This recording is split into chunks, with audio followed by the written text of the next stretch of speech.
Hello बच्चों, चलिए प्रश्न को पढ़ते हैं और समझते हैं। फलन एफ एक्स बराबर मापांक एक्स की घात 3 सर्वत्र अवकलनीय है। एक्स बराबर 0 पर सतत है लेकिन अवकलनीय नहीं है।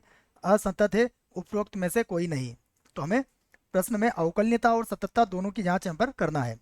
प्रश्न को हल करने से पहले हम प्रश्न के लिए मुख्य अवधारणा लिख लेते हैं, जिसकी सहायता से हम इस प्रश्न को हल करेंगे। तो प्रश्न के लिए मुख्य अवधारणा में हम सबसे पहले सतत होने का प्रतिबंध लिखेंगे। इसे मैं यहां से लिख देता हूं कि यदि यदि कोई फलन x बराबर a पर संतत है, यदि x बराबर a पर संतत है, तब क्या होगा? फलन की दाईं सीमा अर्थात a प्लस बराबर होगा फलन की बाईं सीमा अर्थात a माइनस, और ये दोनों ही किसके बराबर होंगे? एफ ऑफ a के बराबर होंगे। ये बात आप याद रखें। उसके बाद दूसरी बात, यदि यदि x बराबर a पर कोई फलन क्या हो? अवकलनीय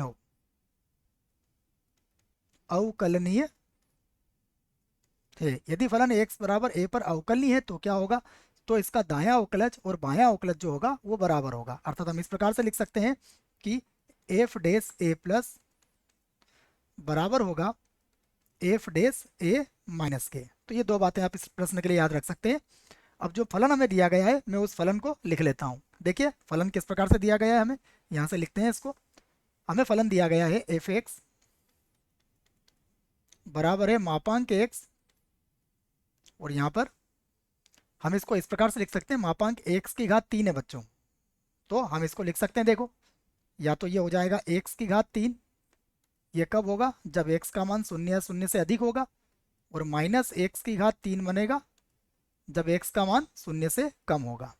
ऐसा क्यों किया मैंने? देखिए, हमें क्योंकि पता है मापांक एक्स का जो गुणधर्म है वो भी मैं आपको यहाँ लिख के बता देता हूँ। ये होता है एक्स जब एक्स का मान 0 से अधिक होता है, और ये होता है माइनस एक्स जब एक्स का मान 0 से कम होता है। तो ये बातें आप इस प्रश्न के लिए याद रख सकते हैं। आइए अब हम सबसे पहले x बराबर 0 पर इसकी संततता की जांच करते हैं। तो मैं लिख देता हूँ x बराबर 0 पर सातत्यता की जांच, सातत्यता की जांच। तो x बराबर 0 पर इसकी सातत्यता की जांच करेंगे तो सबसे पहले हम f ऑफ 0 निकालेंगे। देखो, तो 0 पर तो फलन का मान क्या होगा? 0 होगा। फिर हम निकालेंगे f ऑफ 0 प्लस। 0 प्लस भी निकाल सकते हैं हम। देखिए 0 प्लस कैसे निकालते हैं, ये भी हम लिख लेते हैं। इसको इसको सीमा के रूप में लिख लेता हूँ मैं। ये हो जाएगा लिमिट h का मान 0 की ओर अग्रसर, और ये बन जाएगा 0 प्लस h। तो यहाँ रख देंगे, देखो हम, तो ये होगा लिमिट h का मान 0 की ओर अग्रसर, और 0 प्लस h के लिए हम किसका उपयोग करेंगे? x की घात 3 का। तो ये हो जाएगा h की घात 3, h की घात 3 बन जाएगा, और h की घात 3 बनेगा, h का मान 0 रखते ही ये 0 हो जाएगा। अब निकालेंगे हम f ऑफ 0 माइनस, जिसको हम इस प्रकार लिख सकते हैं, लिमिट h का मान 0 की ओर अग्रसर, ये हो जाएगा 0 माइनस h, अर्थात इसे लिखेंगे लिमिट h का मान 0 की ओर अग्रसर, और ये हो जाएगा माइनस h, और इसकी घातांक हो जाएगा 3, और ये भी 0 हो जाएगा। तो देखिए तीनों बराबर है। इसका मतलब ये हुआ कि x बराबर 0 पर जो फलन f है वो क्या है? संतत है, सतत है। और इसके अतिरिक्त अगर आप ध्यान से देखो तो देखोगे, तो देखो x की घात 3 जो है ये एक बहुपदी फलन है, तो ये x का मान 0 से अधिक पर भी सतत होगा। और माइनस एक्स की घात 3 ये भी एक बहुपदी फलन है, तो ये x का मान अगर 0 से कम है तब भी ये सतत होगा। इसका मतलब क्या हुआ कि हमारे पास जो f ऑफ x है ये एक सर्वत्र सतत फलन है।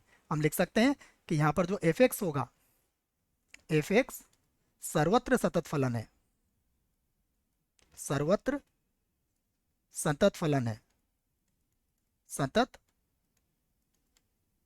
फलन है। तो हमारा जो फलन है सर्वत्र सतत तो हो गया। अब हम x बराबर 0 पर इसकी अवकलनीयता की जांच करते हैं। तो इस बात को भी मैं लिख देता हूँ, x बराबर 0 पर अवकलनीयता की जांच यहाँ पर लिख देते हैं हम। x बराबर 0 पर पर अवकलनीयता की जांच, अवकलनीयता की जांच कर लेते हैं हम इसकी। अवकलनीयता की जांच करेंगे तो सबसे पहले निकालेंगे इसका दायां अवकलज। तो ये हो जाएगा एफ डैश जीरो प्लस, जिसको हम लिखेंगे लिमिट एच का मान जीरो की ओर अग्रसर। ये हो जाएगा एफ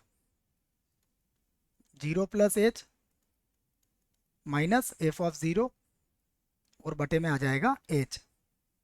फिर से रखता हूँ मान, देखो मैं, तो ये हो जाएगा लिमिट एच का मान जीरो की ओर अग्रसर।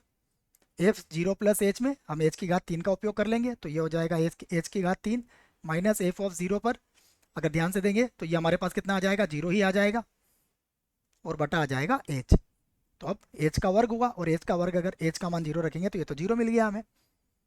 अब हम इसको और आगे हल कर लेते हैं। तो यहाँ पर निकालता हूँ मैं अब एफ डैश जीरो माइनस, तो ये बनेगा लिमिट, यहाँ पर होगा एच का मान जीरो की ओर अग्रसर। ये हो जाएगा zero minus H minus F of zero, और बटे में आ जाएगा माइनस एच। यहाँ भी मान रख लेते हैं, तो बराबर ये होगा लिमिट एच का मान जीरो की ओर अग्रसर। देखिए जीरो माइनस एच के लिए हम माइनस एच का उपयोग करेंगे, तो ये हो जाएगा माइनस एच की घातांक तीन, और एफ ऑफ ज़ीरो तो जीरो ही रहेगा, तो इसको तो हम जीरो ही लिख देंगे, और बटे में कितना आ जाएगा, माइनस एच। ठीक है, यहाँ पर भी हम एच का मान जीरो रख सकते हैं। देखो सबसे पहले हम एच को एच से काटेंगे, उसके बाद फिर एच का मान जीरो रख लेंगे। तो माइनस से माइनस कट जाएगा, एच की घात दो बचेगा और एच की घात दो बचेगा, तो एच का मान जीरो रखते ही ये जीरो आ जाएगा। तो ध्यान से देखिए ये भी बराबर है, तो हम ये कहेंगे कि अतः अतः एफ एक्स एक्स बराबर जीरो पर, एक्स बराबर जीरो पर अवकलनीय है, अवकलनीय है। और अवकलनीय होने के बाद फिर से हम फलन की तरफ चलते हैं। तो फलन को आपसे देखें ध्यान से, तो देखो ये एक बहुपदीय फलन है, एक्स की घात तीन, एक्स का मान जीरो से अधिक के लिए, अर्थात ये अवकलनीय भी होगा। और यहाँ पर एक्स का मान अगर जीरो से कम है तो माइनस एक्स की घात तीन है, ये भी क्या है, एक बहुपदीय फलन है, तो ये भी अवकलनीय होगा। इसका अर्थ ये होगा कि हम इस बात को कह सकते हैं कि हमारा जो एफ एक्स है वो सर्वत्र अवकलनीय है। यहाँ पर लिख देता हूँ मैं कि एफ एक्स सर्वत्र सर्वत्र अवकलनीय है, अवकलनीय है। अब हम विकल्प की तरफ चलते हैं, कौन सा विकल्प सही होगा। विकल्प ए में लिखा गया है सर्वत्र अवकलनीय, अर्थात विकल्प ए जो है यह इसके लिए सही विकल्प है। विकल्प बी की बात करें तो एक्स बराबर जीरो पर सतत है, यह बात तो सत्य है, परंतु अवकलनीय नहीं है, यह बात असत्य है, अर्थात ये विकल्प गलत हो जाएगा। असतत होना भी गलत है, उपरोक्त में से कहीं भी कोई नहीं भी गलत है। तो हमें उत्तर मिल चुका है विकल्प ए। आशा करता हूँ बच्चों आपको इस प्रश्न का उत्तर समझ में आया होगा। धन्यवाद।